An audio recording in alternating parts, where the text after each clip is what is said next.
नमस्कार। स्वागत है हमारे यूट्यूब चैनल न्यूराइज क्लासेस पर। आज रिवीजन करेंगे टॉप 50 क्वेश्चन के जो करंट अफेयर के महत्वपूर्ण क्वेश्चन है। और अगर आपने पिछले संडे में आपने रिवीजन क्लास नहीं देखी है टॉप 50 क्वेश्चन की, तो आप चैनल पे जाके देख सकते हैं। और आपको प्रतिदिन करंट अफेयर की डिटेल में वीडियो मिलती है, तो वो आप वो भी देखिए। और प्रति संडे को आपको रिवीजन क्लास मिलेगी। आइए जान लेते हैं।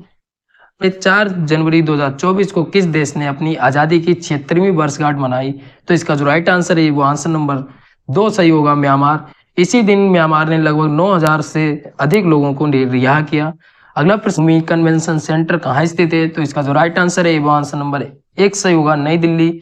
और इसका उद्घाटन कब किया गया? तो 16 सितंबर 2023 को पीएम ने किया, पीएम नरेंद्र मोदी जी ने किया, ये भी याद रखिएगा। अगला प्रश्न दिया है, प्रधानमंत्री विश्वकर्मा योजना का शुभारंभ कब हुआ? तो इसका जो राइट आंसर है वो आंसर नंबर 3 सही होगा, 17 सितंबर 2023 को अपने जन्मदिन पे किया, ये भी याद रखिएगा। अगला प्रश्न दिया है, पुरानी संसद भवन का क्या नाम कर दिया गया है? तो इसका जो राइट आंसर है वो आंसर नंबर 4 होगा, संविधान सदन। प्रश्न दिया, संसद के विशेष सत्र में महिला आरक्षण विधेयक किस नाम से पारित हुआ? तो इसका जो राइट आंसर है वो आंसर नंबर 1 सही होगा, नारी शक्ति बंधन अधिनियम विधेयक 2023। प्रश्न दिया है, दादा साहब फाल्के पुरस्कार 2023 किसको दिया गया? तो इसका जो राइट आंसर है वो आंसर नंबर 4 होगा, वहीदा रहमान को। और अभी तक 8 महिलाओं को यह पुरस्कार दिया जा चुका है। अगला प्रश्न दिया है, 19वीं एशियाई खेल 2023 का आयोजन चीन के किस शहर में किया गया? तो इसका जो राइट आंसर है वो आंसर नंबर 4 होगा, हांगझाओ।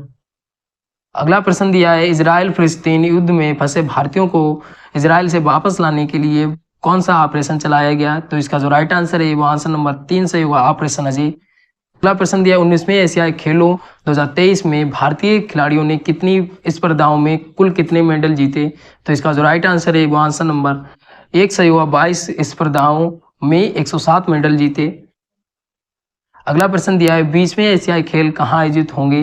तो इसका जो राइट आंसर है वो आंसर नंबर 2 सही होगा, आईची नागोवा जापान 2027 में आयोजित होंगे। अगला प्रश्न दिया है, शांति नोबेल पुरस्कार 2023 किसे प्रदान किया गया? तो इसका जो राइट आंसर है वो आंसर नंबर 1 सही होगा, नरगिस मोहम्मदी जो ईरान की रहने वाली हैं। अगला प्रश्न दिया है, साहित्य नोबेल पुरस्कार 2023 जॉन फोसे को प्रदान किया गया, वह किस देश से संबंधित हैं? तो इसका जो राइट आंसर है वो आंसर नंबर 2 होगा, नॉर्वे। और कब प्रदान किया गया? तो 10 दिसंबर 2023 को स्टॉकहोम में। अगला प्रश्न दिया, 2003 के बाद 2023 तक नोबेल पुरस्कारों में किस क्षेत्र में महिलाओं की हिस्सेदारी सर्वाधिक रही? तो इसका जो राइट आंसर है वो आंसर नंबर 2 सही हुआ, शांति नोबेल पुरस्कार में हिस्सेदारी सबसे अधिक रही। अगला प्रश्न दिया है, 2003 के बाद 2023 तक नोबेल पुरस्कारों में किस क्षेत्र में महिलाओं की हिस्सेदारी सबसे कम रही? तो इसका जो राइट आंसर है वो आंसर नंबर 2 सही हुआ, भौतिक शास्त्र में सबसे कम रही। अगला प्रश्न दिया, समाचारों में रहा तीस्ता नदी भारत के किस राज्य में बहती है? तो इसका जो राइट आंसर है वो आंसर नंबर 4 होगा, सिक्किम। अगला प्रश्न दिया है, वैश्विक भूख सूचकांक 2023 में भारत की रैंकिंग रही? तो इसका जो राइट आंसर है वो आंसर नंबर 3 होगा, 111। अगला प्रश्न दिया है, इजराइल की सीमा निम्नलिखित में से किस देश के साथ नहीं मिलती है? तो इसका जो राइट आंसर है वो आंसर नंबर 3 होगा, सऊदी अरब। दिया, मालवीय मिशन का संबंध किससे है? तो इसका जो राइट आंसर है वो आंसर नंबर 2 होगा, शिक्षक प्रशिक्षण कार्यक्रम से। और ये कब चलाया गया? तो 5 सितंबर 2023 को जब शिक्षक दिवस मनाया जाता है उसी दिन चलाया गया। और किसके द्वारा चलाया गया? तो विश्वविद्यालय अनुदान आयोग है, उसके द्वारा ये चलाया गया था। अगला प्रश्न दिया है, भौगोलिक संकेत प्राप्त रायगढ़ शॉल किस राज्य का उत्पाद है? तो इसका जो राइट आंसर है वो आंसर नंबर 1 से होगा, उड़ीसा। अगली स्टेचू ऑफ वननेस कहाँ स्थापित की गई? तो इसका जो राइट आंसर है वो आंसर नंबर 2 सही होगा, अमरकंटक मध्य प्रदेश में। अगला प्रश्न दिया है, अगस्त 2023 में 15वें ब्रिक्स सम्मेलन का आयोजन किस स्थान पर किया गया? तो इसका जो राइट आंसर है वो आंसर नंबर 1 सही होगा, जोहान्सबर्ग। और ये कहाँ पड़ता है? तो दक्षिणी अफ्रीका में पड़ता है, ये भी याद रखिएगा। अगला प्रश्न दिया है, हाल ही में यूक्रेन रिकवरी कॉन्फ्रेंस 2023 का आयोजन कहाँ किया गया? तो इसका जो राइट आंसर है वो आंसर नंबर 4 होगा, लंदन। हाल ही में नाटो शिखर सम्मेलन 2023 कहाँ आयोजित किया गया? तो इसका जो राइट आंसर है वो आंसर नंबर 3 होगा, लिथुआनिया। और 2024 में कहाँ होगा? तो वाशिंगटन डीसी में होगा, ये भी याद रखिएगा। अगला प्रश्न दिया है, एससीओ का कौन सा शिखर सम्मेलन आयोजित किया गया? तो इसका जो राइट आंसर है वो आंसर नंबर 3 होगा, 23वां शिखर सम्मेलन आयोजित हुआ था। अगला प्रश्न दिया है, नाटो शिखर सम्मेलन 2023 में किस देश ने पहली बार भाग लिया? तो इसका जो राइट आंसर है वो आंसर नंबर 2 होगा फिनलैंड ने। अगला प्रश्न दिया, हाल ही में ब्रिक्स देशों के समूह में कितने देशों को शामिल करने की सहमति बनी थी? तो इसका जो राइट आंसर है वो आंसर नंबर 2 होगा, 6 देशों की। लेकिन शामिल कौन 5 देश हुए, कौन शामिल नहीं हुआ? तो अर्जेंटीना शामिल नहीं हुआ। अगला प्रश्न दिया है, हाल ही में कौन सा देश यूनेस्को में पुनः शामिल हो गया? तो इसका जो राइट आंसर है वो आंसर नंबर 4 होगा, यूएसए। अगला प्रश्न दिया, हाल ही में CPTPP इसका फुल फॉर्म होता है conference and progressive agreement for trans Pacific partnership का 12वां देश सदस्य बना। तो इसका जो राइट आंसर है वो आंसर नंबर 3 होगा, यूनाइटेड किंगडम। और ये स्थापना कब हुई थी? 2018 में हुई थी CPTPP की स्थापना, और ये व्यापारिक समझौता है, ये भी याद रखिएगा। अब प्रश्न दिया, ऑपरेशन ब्रॉडर स्वॉर्ड का संबंध है। तो इसका जो राइट आंसर है वो आंसर नंबर 2 होगा, भारत और यूएसए के बीच संबंध है। और ये ऑपरेशन क्यों चलाया गया था? तो अवैध जो दवाइयां हैं उसको रोकने के लिए ऑपरेशन चलाया गया था। अगला प्रश्न दिया है, हाल ही में क्वाड शिखर सम्मेलन 2023 कहाँ आयोजित किया गया? तो इसका जो राइट आंसर है वो आंसर नंबर 1 सही हुआ, जापान। जापान में कहाँ पे आयोजित किया गया? तो हिरोशिमा सिटी है, वहां पे आयोजित होता है। क्वाड शिखर सम्मेलन 2024 का आयोजन कहाँ किया जाएगा? तो इसका जो राइट आंसर है वो आंसर नंबर 4 होगा, भारत। और क्वाड की स्थापना कब हुई थी? तो 2017 में, ये भी याद रखिएगा। अगला प्रश्न दिया, हाल ही में 49वें G7 समिट का आयोजन किस देश में किया गया? तो इसका जो राइट आंसर है वो आंसर नंबर 3 होगा, जापान। अगला प्रश्न दिया है, हाल ही में 7वां हिंद महासागर सम्मेलन 2024 का आयोजन कहाँ किया गया? तो इसका जो राइट आंसर है वो आंसर नंबर 4 होगा, पर्थ। कहाँ पड़ता है? तो ऑस्ट्रेलिया में पड़ता है, ये भी याद रखिएगा। हाल ही में यूरोजोन अपनाने वाला 12वां देश कौन है? तो इसका जो राइट आंसर है वो आंसर नंबर 2 होगा, क्रोएशिया। अगला प्रश्न दिया है, वर्ष 2022-23 के दौरान किस देश के लिए भारत के वस्तुगत निर्यात सर्वाधिक रहे? तो इसका जो राइट आंसर है वो आंसर नंबर 1 सही हुआ, अमेरिका। अगला प्रश्न दिया है, वर्ष 2022-23 के दौरान किस देश से भारत के वस्तुगत आयात सर्वाधिक रहे? तो इसका राइट आंसर है वो आंसर नंबर 2 होगा, चीन।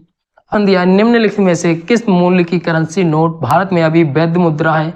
तो इसका जो राइट आंसर है वो आंसर नंबर 1 सही होगा, 500 का जो नोट है वो वैध मुद्रा है, और हाल ही में अभी 2000 का नोट बंद हो चुका है।